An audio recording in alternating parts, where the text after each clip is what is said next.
નમસ્કાર, હું છું ગોપી ગાંગર અને આપ જોઈ રહ્યા છો નિર્ભય ન્યૂઝ. આપણી સાથે અત્યારે કોંગ્રેસના ધારાસભ્ય કિરીટ પટેલ જોડાયા છે. હેમચંદ્રાચાર્ય જે યુનિવર્સિટી છે પાટણની, તેમાં દારૂની જે મહેફિલ પકડાઈ હતી, પરંતુ એફઆઈઆર નહોતી થઈ. હવે આજે એનએસયુઆઈ અને કિરીટ પટેલે બંને વિરોધ કર્યો, જબરદસ્ત વિરોધ થયો. પોલીસ સાથે ઝપાઝપી થઈ છે. પોલીસે એક એનએસયુઆઈના કાર્યકર્તાને લાફો પણ મારી દીધો છે.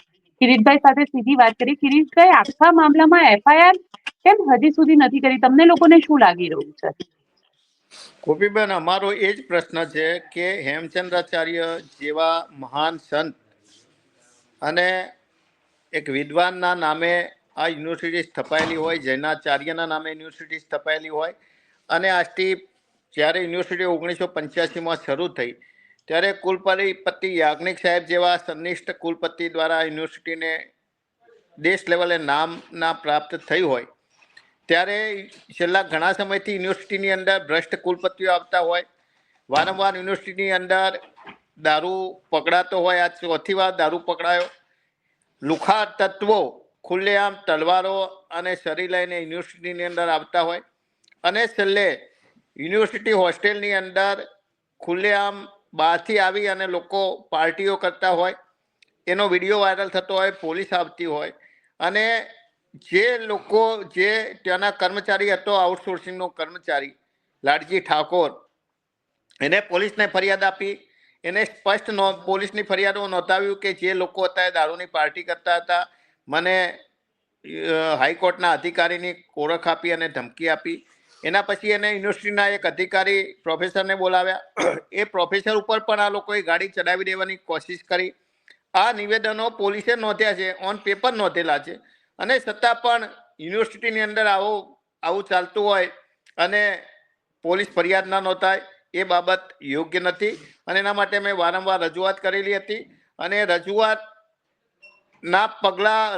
કરવા છતાં, એક એમએલએની રજૂઆત કરવા છતાં પણ પોલીસ ફરિયાદ શા માટે નોંધાતી નથી? પોલીસના ચોપડે આ નિવેદન નોંધાયેલું હોવા છતાં પણ શા માટે આ નોંધાતું નથી? અને એના માટે આજે અમે પ્રતિક ભૂખ હડતાલનો કાર્યક્રમ રાખ્યો હતો. અને ભૂખ હડતાલ પ્રતિક હતી. 1 કલાકની ભૂખ હડતાલ બાદ અમે જ્યારે યુનિવર્સિટીની અંદર કુલપતિને રજૂઆત કરવા માટે જતા હતા, તો પોલીસે દરવાજા બંધ કરી દીધા. લોકશાહીની અંદર આ બાબતની રજૂઆત કરવા દેવામાં ના આવે, એટલે ઉગ્રતાપૂર્વક સંખ્યા વધુ હતી, એટલે ઉગ્ર બોલાચાલી થઈ હશે. કદાચ ઉગ્ર રીતે પોલીસ અને એનએસયુના કાર્યકરો વચ્ચે પણ ઝપાઝપી થઈ છે. પરંતુ જે પોલીસને લાફો મારવાની વાત છે, બાબત તદ્દન ખોટી છે. એટલા માટે કે જે વ્યક્તિ હતો એ બિન ડ્રેસમાં હતો. એને અમારા એનએસયુના કાર્યકરોની બોછી દબાવવાની કોશિશ કરી, એને મારવાની કોશિશ કરી. અમારા એક કાર્યકર ના જયા હોત તો એને બોછી દબાવી અને કદાચ એને ગંભીર પ્રકારની ઈજા પહોંચી હોત. પરંતુ એ યુનિવર્સિટીમાં બીજા કોઈ કામ માટે આવેલો હતો. અમને અત્યારે જે પ્રમાણે માહિતી મળી એ રીતે હેડક્વાર્ટરની અંદર એ નોકરી કરે છે, સાદા ડ્રેસમાં હતો.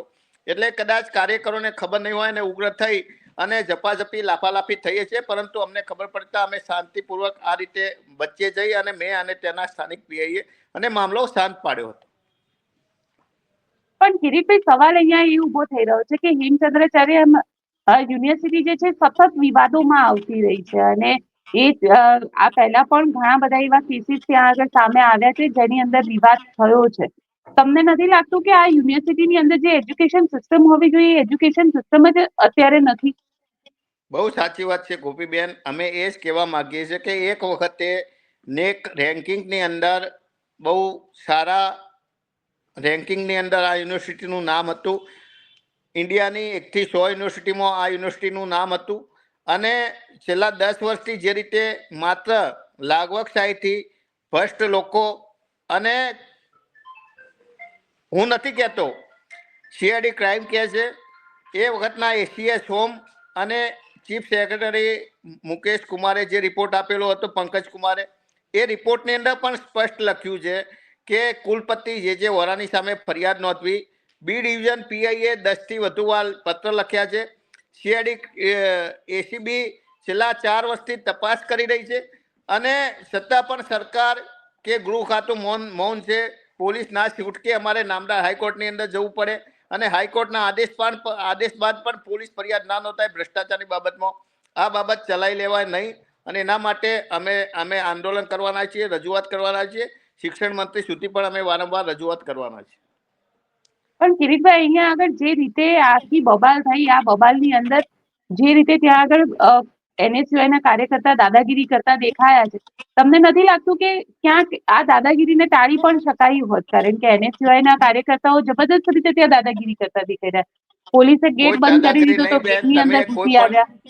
કોપીબેન, કોઈ પણ વ્યક્તિ હોય કે એ કેટલું સહન કરે. વારંવાર NSUI ના વિદ્યાર્થીઓ નવરાત્રિ કરતા હોય તો એમને રોકી દેવામાં આવે, નવરાત્રિ જેવો મહોત્સવ કરવા ના દેવામાં આવે, NSUI ના વિદ્યાર્થીઓની કોઈ રજૂઆત ના સાંભળવામાં આવે, અને આ દારૂ પકડાયા બાદ એની ફરિયાદ નોંધવા દેવામાં ના આવે, અને NSUI ના વિદ્યાર્થીઓને રજૂઆત કરવા માટે કુલપતિ પાસે પણ જવા દેવામાં ના આવે, તો લોકો કંટાળીને શું કરવાના? ઉગ્ર તો થાય. અને યુવાનો છે, શિક્ષણ માટે, સમાજ માટે, શિક્ષણનું હિત જાળવવા માટે કદાચ ઉગ્ર થયા હશે, પરંતુ એ ઉગ્ર શા માટે થયા એ મહત્વની બાબત છે કે પોલીસે અંદર ના જવા દીધા. આટલી રજૂઆતો કરવા બાદ પણ પોલીસ ફરિયાદ નોંધવામાં ના આવી, એટલે શિક્ષણના ધામની અંદર આ ના ચાલે. એના માટે કદાચ NSUI ના કાર્યકરો ઉગ્ર થયા છે. હું સંમત છું તામની સાથે. તમે કહી રહ્યા છો કે કદાચ ઉગ્ર થયા છે, પણ લાફો મારવો ક્યાંક થોડું વધારે પેલું નથી લાગતું તમને, કે લાફો મારી દેવો આવી રીતે? અને તેના વિડીયો પણ સામે આવ્યા. અરે બેન, એ વ્યક્તિ જ્યારે ઓન પોલીસ ડ્યુટીમાં નથી, એ વ્યક્તિ જ્યારે યુનિવર્સિટીની અંદર કામ માટે આવ્યો છે, તો એને શા માટે NSUI ના કાર્યકરોની એની બોચી દબાવવી પડે? એને શા માટે NSUI ના વિદ્યાર્થીઓને લાતો મારવી પડે? એને પોલીસ એ ડ્યુટીમાં જ નથી, તો એને શા માટે આ બધી કાર્યવાહી કરવી જોઈએ? પણ સામે તમે પણ ઘણા ઉગ્ર દેખાઈ રહ્યા છો. આ વિડીયો જે ચાલી રહ્યા છે, ઘણા ઉગ્ર દેખાઈ રહ્યા છો તમે પણ. બેન, અમે ઉગ્ર એટલા માટે છીએ કે પોલીસે ખોટી રીતે જે રીતે દરવાજા બંધ કરવાની કોશિશ કરી, ધારાસભ્ય જેવા લોકોને પણ એ રજૂઆત કરવા માટે ના જવા દે, તો પછી ઉગ્ર ના થઈએ તો શું થવાનું?